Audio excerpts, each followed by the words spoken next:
Okay, so this is something that's been very consistent. I've been seeing it in the so-called truth movement, all those patriots, etc.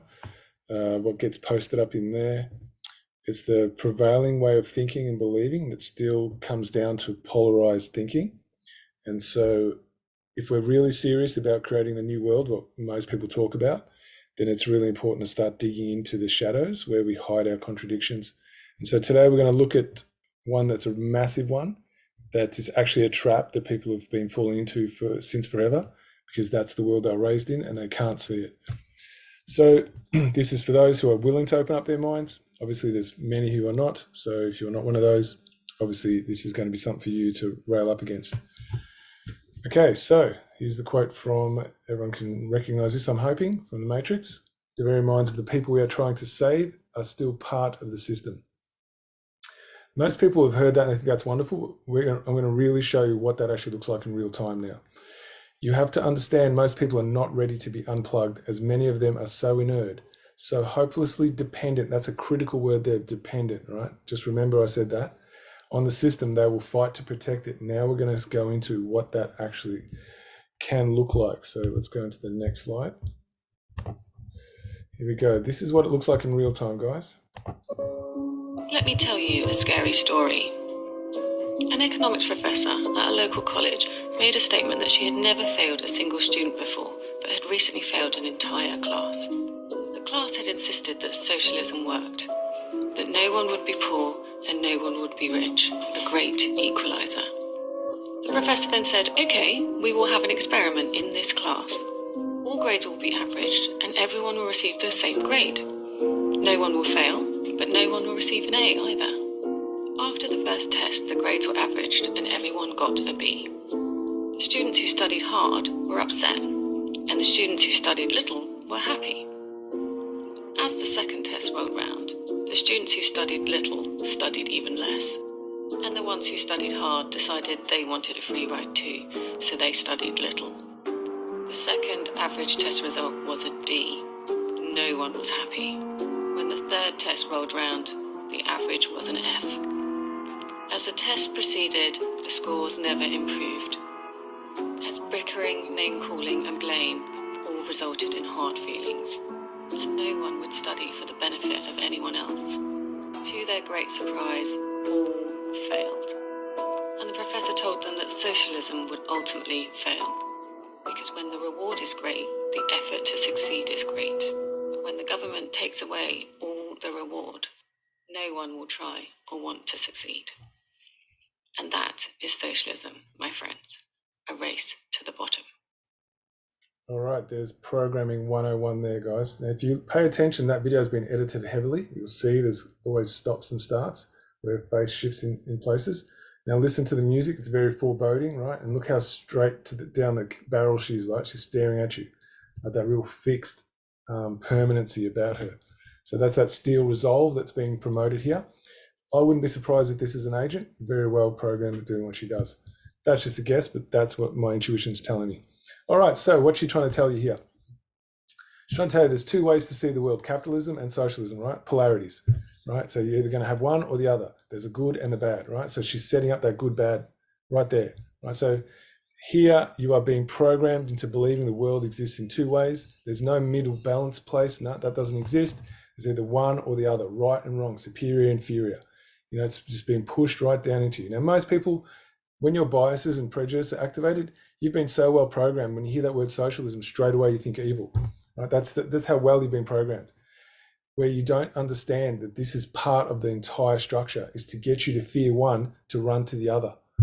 So they always make both of them crap, right? One's runny, one's hard, but it's still crap, right? And this is what most people don't know, because when you're in fear of one, you don't start scrutinizing the other, right? So what capitalism is inverted totalitarianism. It's done in a way where you can't see, it's not in your face.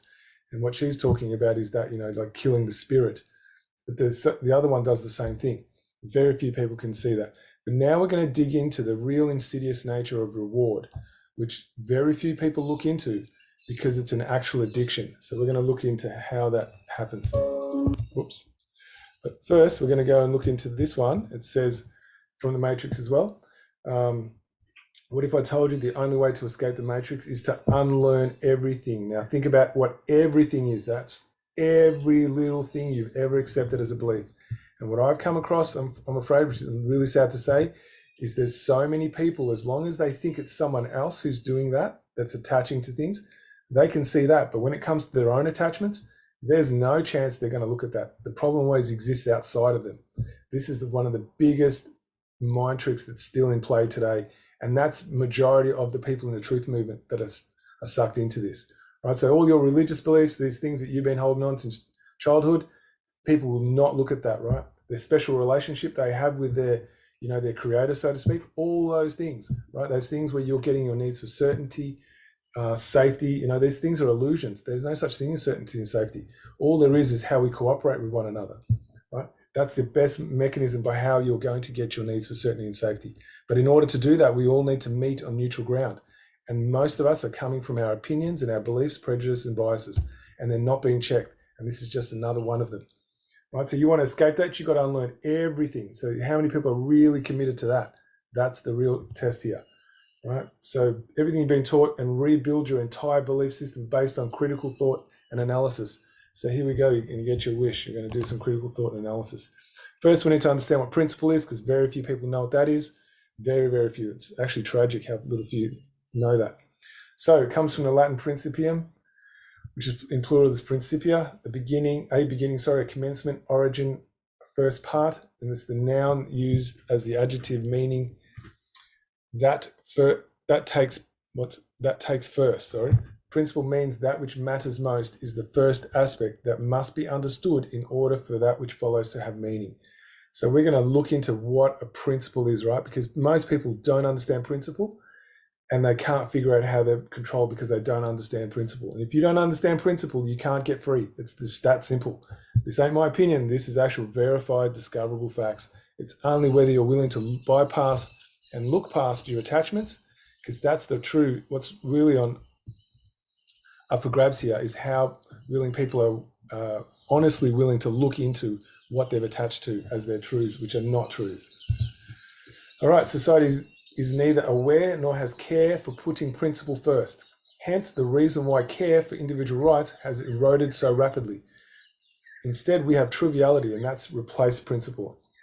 That's the tragic part here. All right, so there's 7 principles in the principles of natural law, and the first general principle of natural law is mentalism. So mentalism states that the universe is akin to a mental projection.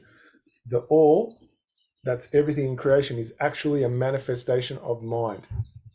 Everything that happens in the physical world, which is the plane of effects, must be the result of the mental state, which is plane of causality. That preceded it. That should be that preceded it, not that preceded it. Oops. To control one's thoughts is to control reality.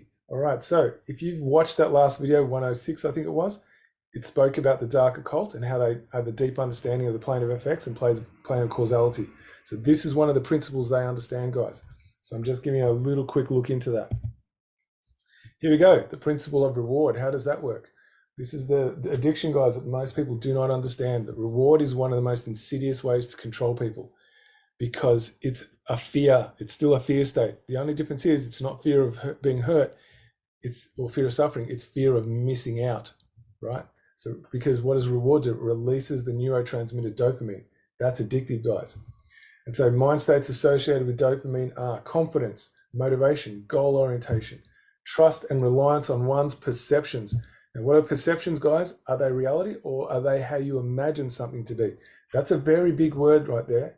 And I really want you to pay attention to that, because we're going to come to that again, and you're going to see how that all links. So pay attention to that word, reliance on one's perceptions, right? How this is the whole mind control structure. Remember we went into the principle, right? The mind is all. Energy, courage, appropriate risk-taking, sociability, and self-assertiveness. Now, these are really valued things that most people value, right? But if your only way to get it, the only way you learn to get it is by reward, you have now been turned into a very good slave, just like a dog, no different. So what does it do? It creates a dependency on safety. Remember, safety is an illusion. It's the best we can get as far as safety goes if we all meet on neutral ground, right? Where we're all seeing each other's shared humanity. While you do reward, that's not going to happen. Validation of purpose and self-worth are also triggered from dopamine release. So you see how powerful this drug is, guys, the one that's released in your brain? Reward switches one's internal ability to generate self-worth to a dependency, there's that word again, on perceived, there's that word again, remember, I told you to pay attention to that, perceived external authority. So through reward, right, so your parents do it to when you're a child, right, you become dependent on them because you perceive them as an authority, right? To do what?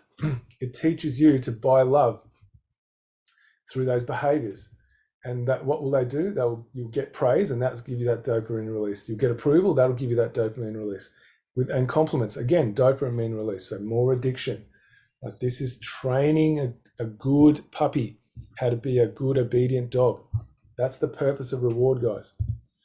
External reward inhibits one's capacity to access their life's purpose of giving and receiving from the heart. We are natural givers and natural receivers, guys. Right? If we throw in reward where someone else is dictating how we get those needs for validation met, then we have switched over from our own power to supply that for ourselves to being dependent on someone else to do that for us. Right? Along with the increased sense of well-being, and self-esteem, stimulated by the degree to which one lives in alignment to one's life values with integrity, and the principles one chooses to back their life energy supporting, or chooses, I didn't write that well, chooses to put their life energy behind is what that should say. So that's how we actually get our self-esteem, guys, is when we live in alignment with what's truly important to us. And we can identify that without any manipulation, right? When we can learn how to do that, and very few can do that because they can't see how reward clouds their way of seeing that for themselves.